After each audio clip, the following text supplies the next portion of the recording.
Welcome to the Money Made Human podcast. It celebrates at its heart the work of credit unions and their vital role in enriching our lives and communities. Brought to you by First Class Credit Union, each episode features insightful discussions revealing the meaningful impact that can be made through economic collaboration. Mostly, it's a collection of compassionate conversations about navigating life and the individual journeys we take. Good morning and welcome to Money Made Human, a podcast by First Class Credit Union.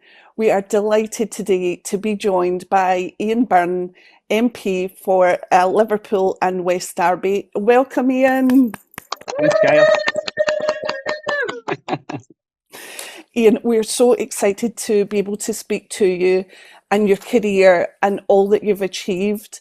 And I suppose I wanted to start by saying that we're based in Glasgow, and Glasgow and Liverpool have such affinity together. And I just wondered if you had any experience of Glasgow and, you know, what you would say to that. Oh, yeah. I've got long connections with Glasgow, both through football. I'm a big Liverpool fan, as people might know, but also huge Celtic fan as well. Okay. So I've been down to Celtic Park a few times. I've been to watch Liverpool. I've been to watch Celtic. I've actually been to Rangers as well. So football is a big part of our life up here, and obviously with what we've done with Fans Supporting Foodbanks with both Rangers and Celtic. So I've been to Glasgow on a number of occasions, and it's a city which I love because it faces many of the same issues and problems that Liverpool faces, but also they're extremely close with regards how they are, how they've been built, really, how Glasgow and Liverpool have come together on the edge of rivers. So they're very, very close, I think, both culturally, but also from life experiences, both working class cities. Mm-hmm. We have a phrase locally that people make Glasgow, and I guess you could say the same for Liverpool. Yeah, no, I think that's right, and we'll probably touch on it as we go on. But we're actually in Glasgow in May with the Right to Food Commission, so we're looking forward to that as well. Oh, perfect. Ian, so much to talk to you about, and I'd love to explore, as you were just saying, about Fans Supporting Foodbanks, your career as an MP. You're a Hillsborough survivor as well, and also you are doing a lot of work just now with the Hillsborough Law, so there's so much to talk to you about. Could I kind of go back to the start, Ian, and ask you what it was like growing up in Liverpool as a child? Oh, I loved it. I was actually born in a place called Council Farm, which was a huge council estate, and I'm actually privileged now to be the MP for the part of it which I was born in. So it was just it was a 1970s working class estate. Sure, many of them are in Glasgow, very similar. And I had a great childhood because we didn't have nothing like everybody else. My dad was in and out of work. It was during Thatcher's deindustrialisation. My dad actually worked in British Standards. So when that closed in the late 70s, 80s, my dad had different jobs. So yeah, it was a childhood probably like everybody else. We're on free school meals, but everybody certainly where we lived seemed to be in the similar boat. So it was just normal that you cracked on and you carried on, and then we moved when I was 10 to Anfield, and so they're the two places which have shaped my life, but always within them working class areas of Liverpool. And I guess at that point, moving to Anfield and the shadow of the stadium, football is just part of life, a huge part of life. Yeah, no, absolutely. Growing up in Council Farm, David Fairclough, who used to be Liverpool's super sub, he had a girlfriend across the road, and we always remember him pulling up in his faux capri and his big fur coat, and it was a massive thing. All the kids would come out, and my dad was a fanatical Liverpool supporter, so my dad would go to the match. But even though it was a couple of miles away from Anfield where we grew up, he'd take us now and again. But as we grew up, but by the time we landed in Anfield when I was 10, 9, 10, then you're right, we could walk. It was literally 10, 15 minutes away from the house, and it was so cheap to get into the football then. So then you went with your friends, and we'd go in and we'd queue up for hours, and then the game just becomes such a part of my life and many others. So yeah, it was a dream come true. Actually living that close to Anfield. I really appreciated also what you said there about your dad and employment and the impact of deindustrialisation. My father was a British steel worker. You know, we faced similar situations in Lanarkshire and outlying areas of Glasgow. But did that have an impact on your morale? You know, you spoke about you didn't have a lot of money, but did you realise that at the time?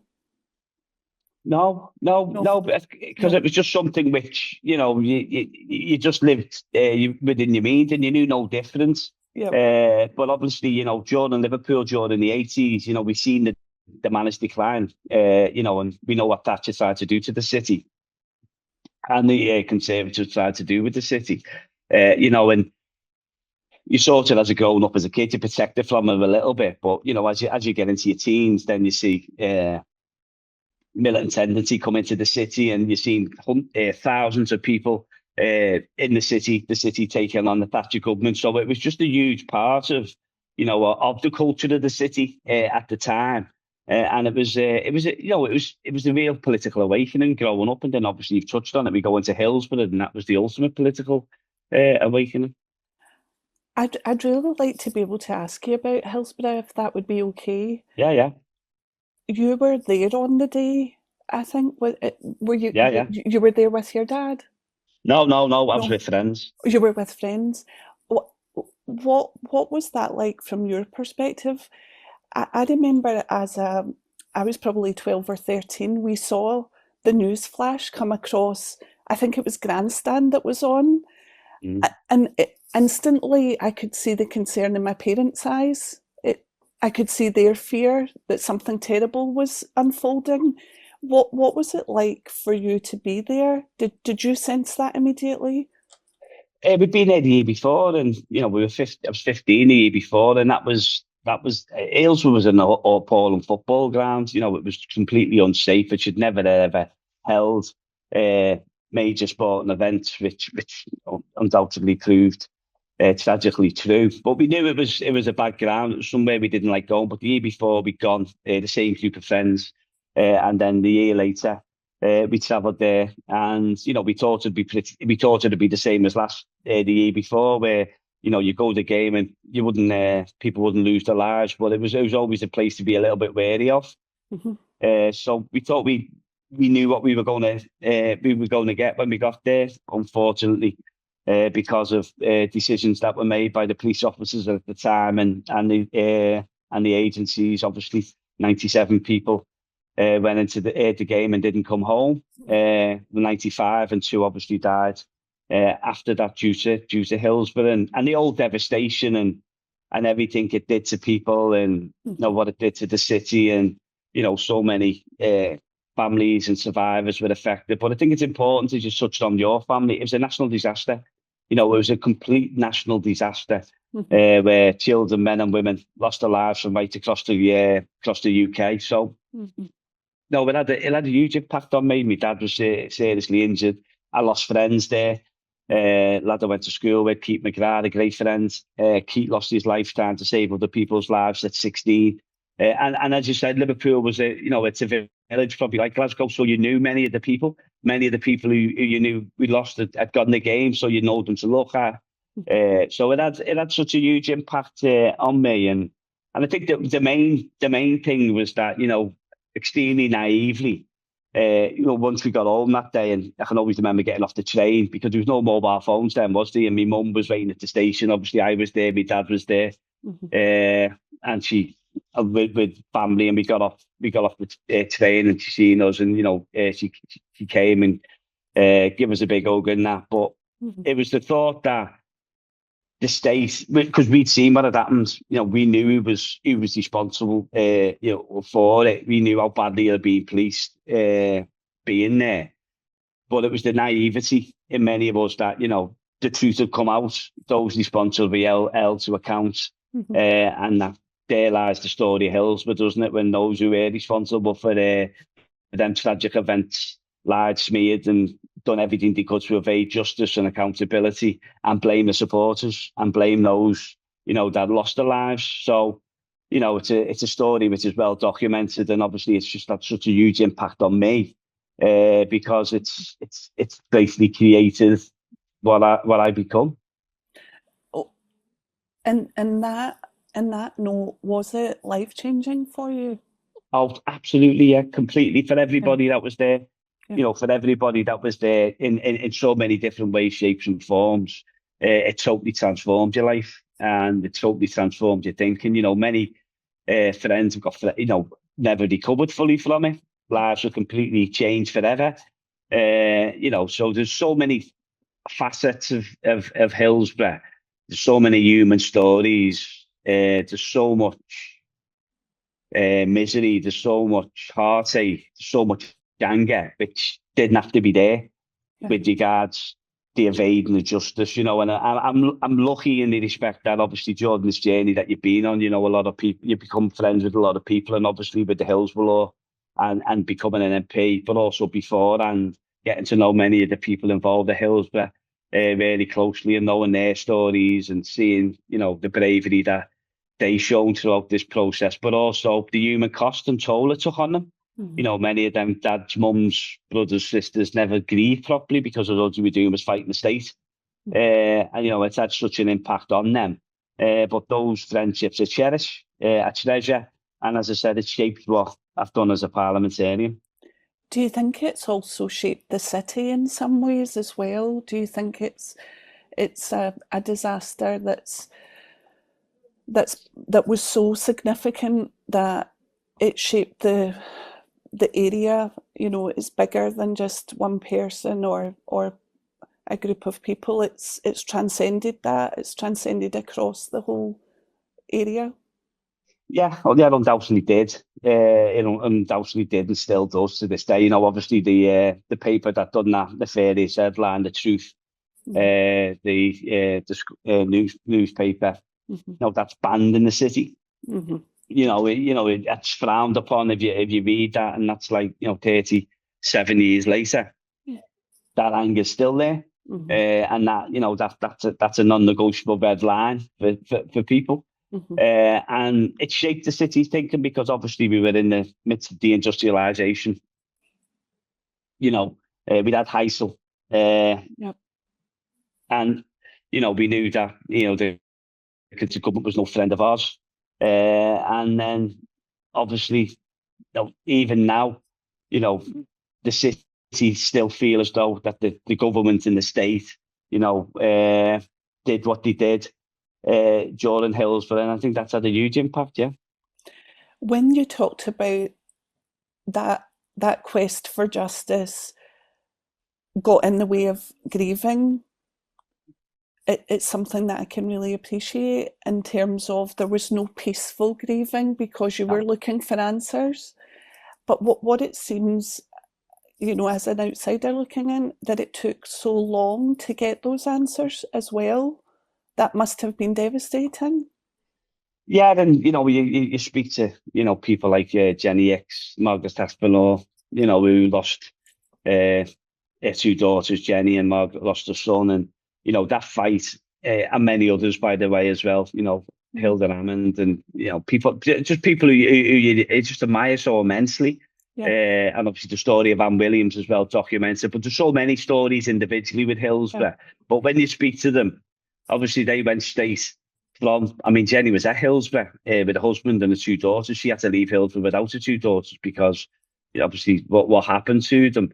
If you speak to Jenny, I don't think they've ever grieved properly because obviously there's been that fight for truth, justice, and accountability, and now we're still fighting for the legacy, of those that were that died at Hillsborough and those that survived, but also every other state cover up, that is now connected to this Hillsborough Law. But if you speak to them individually, I don't think they haven't. Jenny lost her entire family that day. Really, she's but she hasn't stopped fighting. But I hold them in such the highest regard because of what they've done.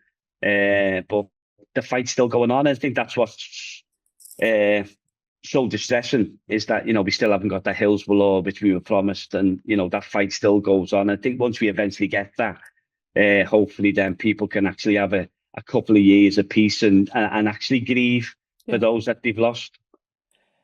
For anyone that's listening that might not know, what is the Hillsborough Law? So I could speak for hours on it, but basically what the Hillsborough Law, in its essence, is a direct result of Theresa May asking Bishop Jones, who was chair of the Hillsborough Independent Panel, which actually uncovered the real truth around Hillsborough. He asked Theresa May, who was then the Prime Minister, asked him to write a report on, recommendations from Hillsborough. Then he gave that report. Then Andy Byrne, who was then MP at the time in Parliament with Steve Rotherham and others, then drafted it with Pete Weatherby, who was and Elkin Abrahams. He drafted a piece of legislation called the Hillsborough Law, and the two elements are quite simple. It's a duty of candour on all public officials to tell the truth at inquest and inquiries, because unfortunately, with our experience at Hillsborough, many of the police officers, officials, public officials told complete and utter lies on them inquiries, and that should never ever be allowed to happen again. Mm-hmm. So a duty of candour on them with criminally enforceable sanctions. So if you did lie, like they did, with impunity, that once those lies were uncovered, that they'd face criminal sanctions and we get justice that way. So that's a key part of it. But also, I'd be balancing the scales of justice, because at Hillsborough, the example we use, during the inquiries, the first inquiries, the families had to crowdfund to raise one solicitor, while the state, police, all the authorities in the state had unlimited taxpayers funded money to get the very best legal minds in the land. So when I do our education programme, which we call the Real Truth Legacy Project in schools around the Liverpool City region area, we go in and we tell the kids about what it was like. And we just basically say it was like going into a boxing ring with Tyson Fury, blindfolded with your hands tied behind your back. So you were never, ever going to win. The system is set up for people like us not to beat the state. And we've seen with the numerous cover-ups and that culture that the state knew that they could always defeat the people that they were doing this to. And Hillsborough was a great example of that. So, and the state was only defeated in the end by the people who have spoken about, who the unbelievable campaign. And so they're the two elements of the Hillsborough Law, key elements. And it's about rewiring the system to make it fairer and to make it harder for the state to do the cover-ups, which you've done continuously over decades. And as you mentioned, it's not just about Hillsborough, it's things like the post office scandal. Mm-hmm. Well, where is the law at this point? Is it signed into law? So at the moment, we had the manifesto pledge from the Labour Party that would go in, which I stood on very proudly. Then we've had a long battle because there's lots of vested interests that do not want that transparency and accountability within government, within the state, within the civil service. They want to carry on that system. So we always knew to be a big battle to get to where we wanted to go. But we've dragged the governments into a position with negotiations and, pushing back with MPs joining the campaign and politically, and the campaigners and collectively all coming together. And we're nearly there. We've got a duty of candour. We've got the rebalancing the scales of justice. So at inquests, we'll have fair representation from a legal perspective. But at the moment, there's a little element of it which we haven't got over the line. And that's a carve out for security services. And unfortunately, we feel as though the security services have let themselves down at times. And there's been covered up. If you look at the Manchester Arena bombing, the state or the security services weren't really truthful about what happened that day, and that's been uncovered during an inquiry. And what we want to do, and again, it goes back to ensuring that if anybody's caught up in anything like Hillsborough, contaminated blood, Manchester Arena, terrorist attack, but then they'll get to the truth, and the state won't be able to stop them getting the truth. So at the moment, there's a negotiation going on with the government to make sure that we feel as though everybody should be under the duty of candour, And certainly from a security service perspective, all with the national security framework, we're not asking for anything other than a simple ask that if there is an inquiry where MI5 have been involved, with the agents involved, have to speak to the judge, head of the inquiry, behind closed doors, and just tell them exactly what their experiences were, so they inform the inquiry of the true extent of what the security services involvement was. We just want to make sure that we don't get another repeat of what happened, where families from the Manchester Arena terrorist attack were denied justice for years, or the truth, sorry, for years, because the state evaded that. And you hope with the law that it's not just about getting the truth, that it's getting the truth in a much quicker process than what happened with Hillsborough? Oh, massively so, yeah. It really is about, obviously, expediting the process so we can get to anything like that happen. Another, God forbid, another Hillsborough happened again, but families wouldn't have to go through what they went through, just trying to draw down the truth about what happened to their loved ones. We just can't allow that. Every politicians, the Prime Minister, everybody said, it's an intolerable situation, what people have gone through. You've already had that grief, you've already lost a loved one. You shouldn't have to have a battle to find out what happened to them. That's cruelty to the highest order. So a key part of what we're trying to do is that. And also, if the morality element doesn't float your boat, well, then the monetary elements of it, all the inquiries that have had to take place afterwards, and the public inquiries, there's hundreds and hundreds of millions of pounds have been spent trying to get to the truth of matters, because the state, instead of being upfront at the start of what happened, having that element of accountability where they actually put their hands up and say, we've made a mistake, and we all make mistakes. Put your hands up, and then you learn from their mistakes, and those accountable, must be held to account. That's all we're asking for. It's really moving hearing you talk about it. I can sense your passion for it, but it just struck me there that the evasion of justice, it doubles the grief, doesn't it? It harms the bereavement process. It does, yeah. No, it does. Yes. Yeah. And it's not fair. It's not right. It's not morally right. It's appalling, and there's just been so many examples of it. We can talk all day about how many examples of the state doing what they've done and then not acknowledging what they've done, and then letting them families just go through this horrific, cruel process of fighting and fighting and fighting just to get the truth. And that's just where we should be as a society. So the Hillsborough Law is absolutely transformative. It will make a huge difference to this country. It will absolutely, in my opinion, rewire the whole culture, and that's what we want to do. So it's a very, it's a bold policy, but obviously it's from being a transformative policy, and that's why we've got people, top politicians, civil servants, who don't want that accountability. They do not want that. So that's the barriers which we've had to fight and push back, and the campaigners, the campaign, those connected to it have done that, and we'll continue doing that until we get it, because as Jenny said, she didn't leave her daughters behind a Hillsborough to have something which isn't fit in to one of their names, and I think that's so powerful and so true. Is there anything that individuals can do to support your campaign?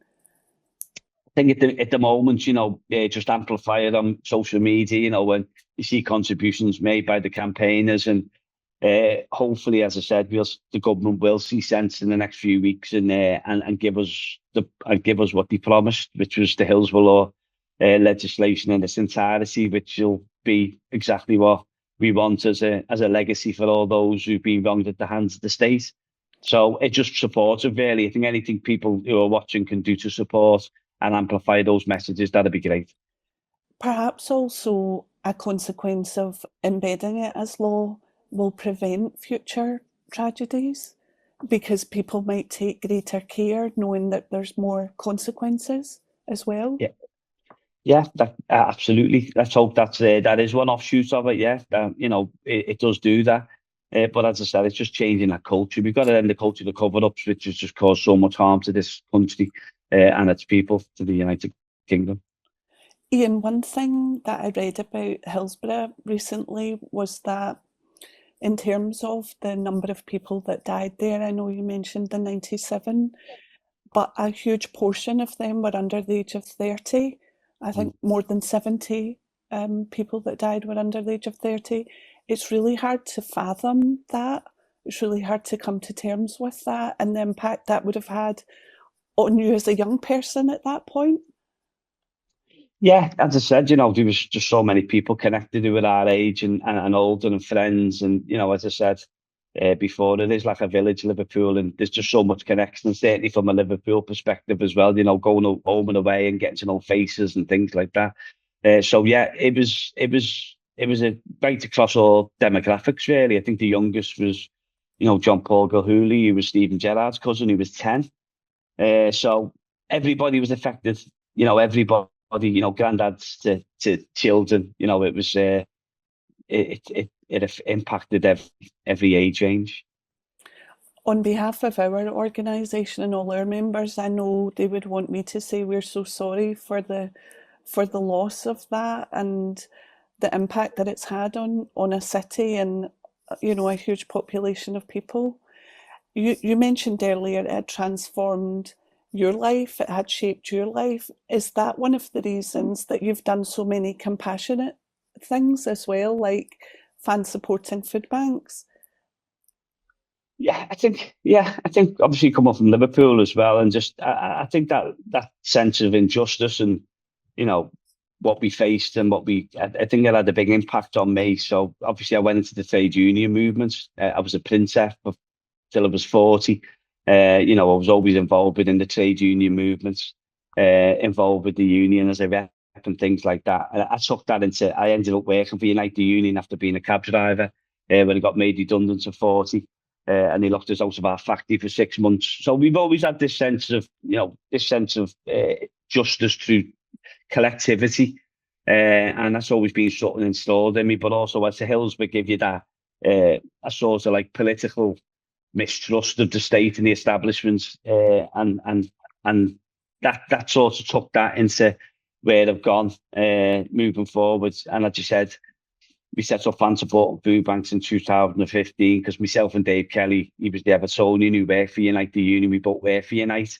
We were always involved with football, and we just felt as though Fans Supporting Foodbanks, utilising football fans to come together to help fight poverty, not just as a stick and plaster with donations, but also to inform communities why we were in this position. We should need food banks. So that was really important. And then joining up with like Robbie Daniels and Paul Chadwick, who you mentioned at the start, and the CW, we just formed a huge collective of good people who wanted to affect change, and that's right across the country now. So we're extremely proud that Rangers and Celtic supporters come together, tackling poverty within Glasgow. We've got Dundee, we've got right across Scotland as well, all part of this network of tackling poverty in their community. We were really proud to support some of that transition to Rangers and Celtic, and in Dundee, we provided some kit and waterproofs and whatnot. But for anyone listening, what's the concept of Fans Supporting Foodbanks? Well, it was simply football fans coming together, and certainly from a Liverpool-Everton perspective, when Everton were at Goodison, between Anfield and Goodison is quarter of a mile, Stanley Park. It's in some of the poorest wards in the country, those most affected by austerity and deprivation, and what political decisions have done to the community. So it come about. We were in a local community centre in Anfield, and there was a queue outside the door, and I knew quite a lot of people in the queue because I live 4 streets from Anfield. I haven't grown up when I said I moved to Anfield. I've carried on. I live right by the ground. I can see it every day. I love that. So, I knew people in that queue, and I thought you were actually queuing for afternoon activities like bingo or something, and they were queuing for the food bank. And the lady who was running the community centre said to me and Dave, because we were in for something else, and he said, when she explained, I went, well, what are you giving them? So when we went in and we seen the pitiful offering they were given, and that's not their fault, because that food bank was an independent food bank run by donations coming from the very community that was struggling. So and she was splitting pasta into little sweet bags. I've told the story many times, and it had such a profound impact on me that people in that queue who I knew were queuing up to get that. And I felt so ashamed that in our own little bubbles, we knew the country was struggling with the Tory and coalition governments and the austerity programme, and we felt it. And but just seeing it visually, the impact it was having on people I knew, and then I couldn't sleep that night. Got up and said today, we need to do something. When we come up with it, well, we already work with Liverpool and Everton together. Imagine if like 60,000 Liverpudlians and 40,000 Evertonians, put a tin in. We could actually give community centres like this better provision while we were tackling the actual cause of food banks. So that's where it come from. We just asked supporters to come to the game and give a tin, and we collected it. And I think that was 2015, and we haven't missed a game since. Both at Liverpool and Everton, we've had Fans Supporting Foodbanks, and as I said, then other clubs seen it, supporters, because it's such an easy thing to do. And Newcastle have been magnificent, West Ham, Manchester City, so they do exactly the same. And then all the food goes into the local community. And I think just pre-COVID, I think there was about 35% of the food going into Liverpool food banks was coming from the supporters. So it really ramped up and caught the imagination, and then we went into setting food pantries up. We've run six of them across the city, like food markets. But obviously, once I get into Parliament, we've now got an opportunity to challenge the whole system of why we need food banks, and that's where our Right to Foods come from. And your Fans Supporting Food Bank colleagues, they wear purple as a tribute to the blue and red together. Yeah. The blending of that, which is lovely. Yeah. What about in terms of the future and activism around that? Are you hopeful of any legislation around right to food, or how are you building in that? So obviously I get elected in 2019, which was totally unexpected. It was never not supposed to happen really. So we end up going into Parliament, and then various structures. How can we utilise that? We built up this big network outside, which is the length and breadth of the country. How can we enhance that and work alongside that and take that into like a parliamentary sphere? So there was a Right to Food commission. There was a commission getting set up to look at the whole food structure with Henry Dimbleby, and I told them that the Right to Food should be in that. We'd stood on a manifesto in 2019 under Jeremy Corbyn's leadership of the Labour Party, which had Right to Food in it. So we wanted to continue that. And the campaign just grew from that. So what we then did, we went around the country, Zooms during COVID, asking what a Right to Food would look like in people's lives. And from that, working with the fantastic Shami Chakrabarti and many other people, doctors, trade unionists, come together, and we created a Right to Food manifesto as such, with 5 asks: universal free school meals, community kitchens, ensuring that benefits and wages actually pay, and keep people out of poverty. And we got towns, cities, mayors signed up to a Right to Food. And that was going well, but we're thinking it's great, but it's not. What's it doing, politically? What are we doing with it? So when the Labour Party got elected in 2024, what was the next step? And we deliberated that, and over the last couple of months, we've now come up with a Right to Food Commission. So that started in January. That's been to Knowsley and Liverpool, and every month. Last month we were in Northumberland and Newcastle. We're going to Cardiff and the Valleys the end of this month. Then we're going to Glasgow. Then we're going to Belfast. And then we're going to finish in London. And then we're going to have 2 to 3 months to draw up a roadmap. Because what I want in my hand is a roadmap to show legislators, politicians, that this can happen. A Right to Food can happen. And I think in the 6th richest country in the world, and you've got some of the stats that we see in the weekend where people are tearing open food bank parcels as soon as they get them out of hunger. I see we see it across my city, your city, we see it across the country that it's so unequal at the moment. So we feel as though legislationally wise, that's what's needed. And there's a growing movement across the world now. But I'm hoping at the end in September that we'll have enough political power where we can start looking at how we can implement that. And the governments are listening. I've sat down with ministers over the last 4 weeks who are coming to me to ask about the Right to Food Commission and what it's achieving. And that's a collection of academics, trade unionists, NGOs, got Amnesty, Just Fair, Bakers Union.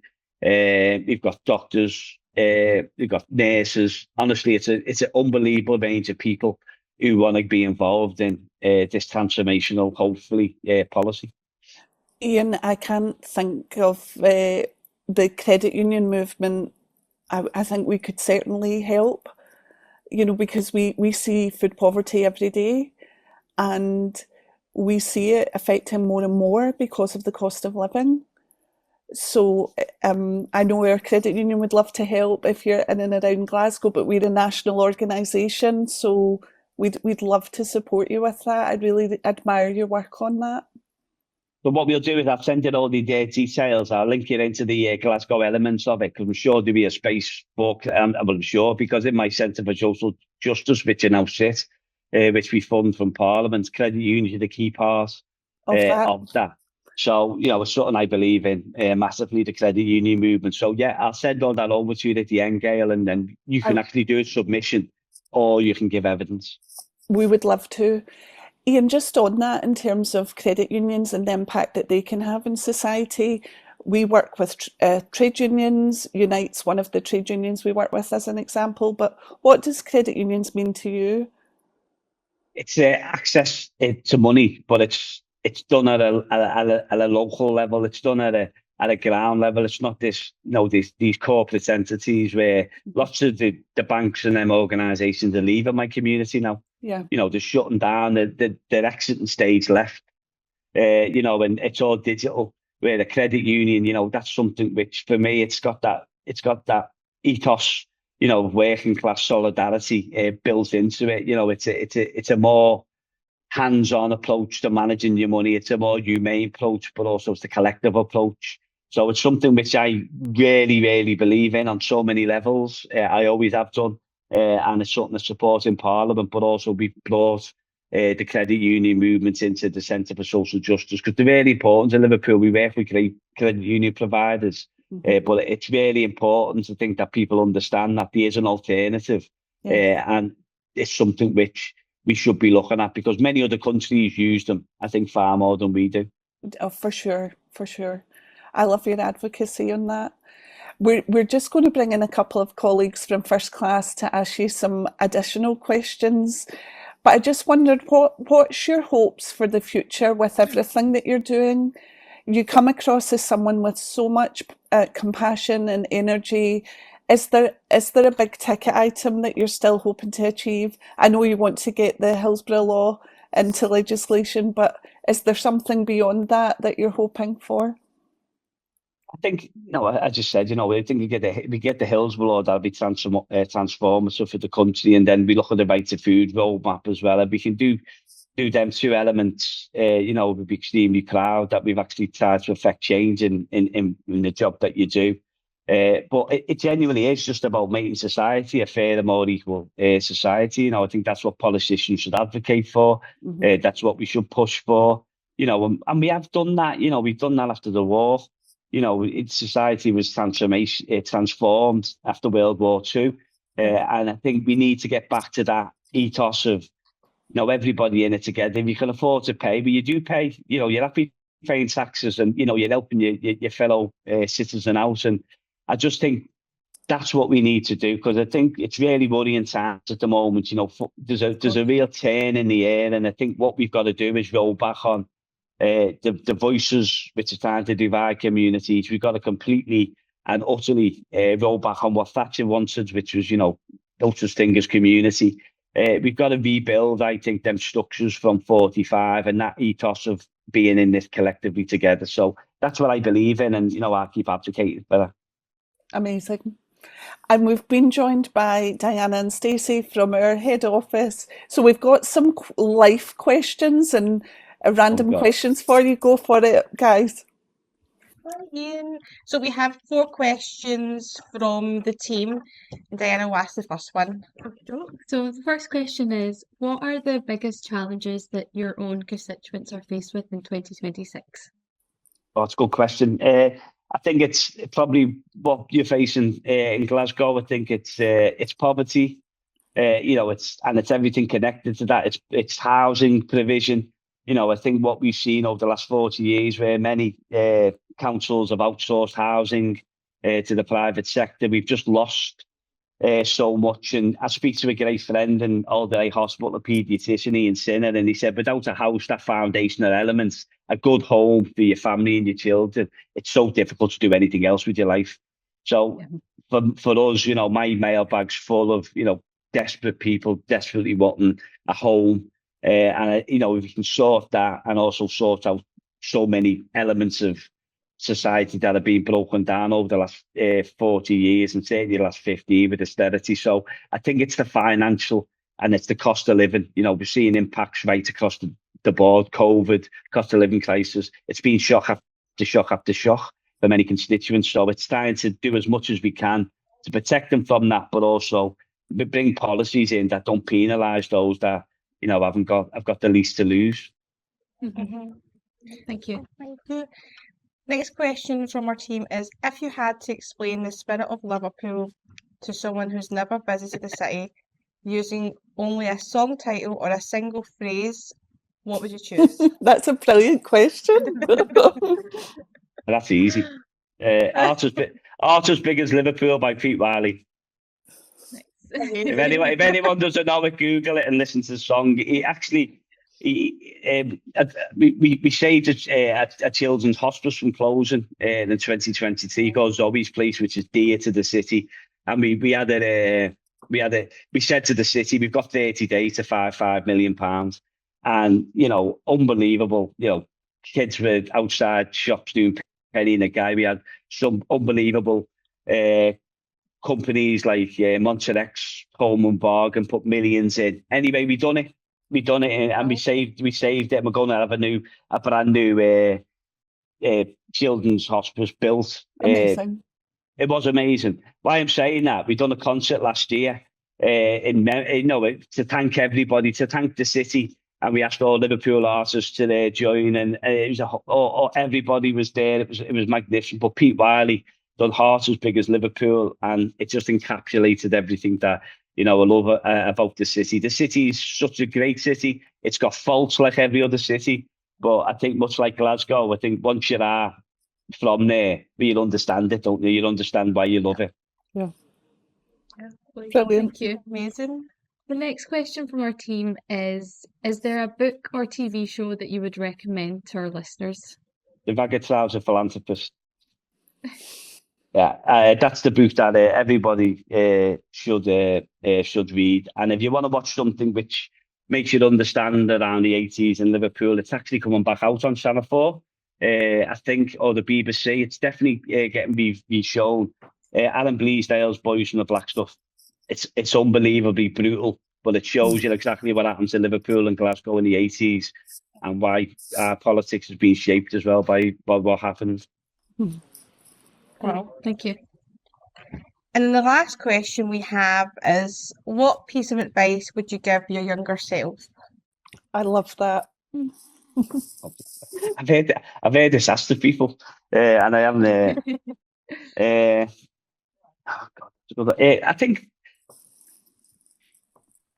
I think don't, if doors open, don't be afraid to kick them down. I think from a working class perspective, I think sometimes we're reluctant to think that we can do things. I think it's inbuilt in us, that sort of self-doubt. The place I work in, there's many people there who come from more privileged backgrounds who feel as though they were born to rule. And obviously we've seen that some of them should never have been anywhere near the levers of power. And I think just getting over that self-doubt and, if opportunities arise, have belief in yourself that you can do that, then you can have a go. And, and I think for me, that's one of the most important things. I think one of the proudest things that happened to us, me in the office, was in 2022. Because you go into Parliament in 2019, you'd think, oh, yeah, Deb totally helped me, Deb there, just totally feel as though you're Deb. And then in 2022, we got MP of the Year. We won MP of the Year, which Amazing. which wasn't. Yeah, then it was. I think it was just for me. It wasn't a personal thing. It was just about, hang on, working class people can do this job.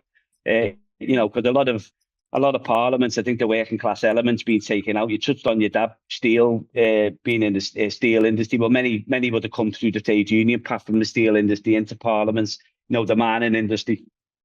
They would have had people in there that understood them areas. Lots of parliaments haven't got that now.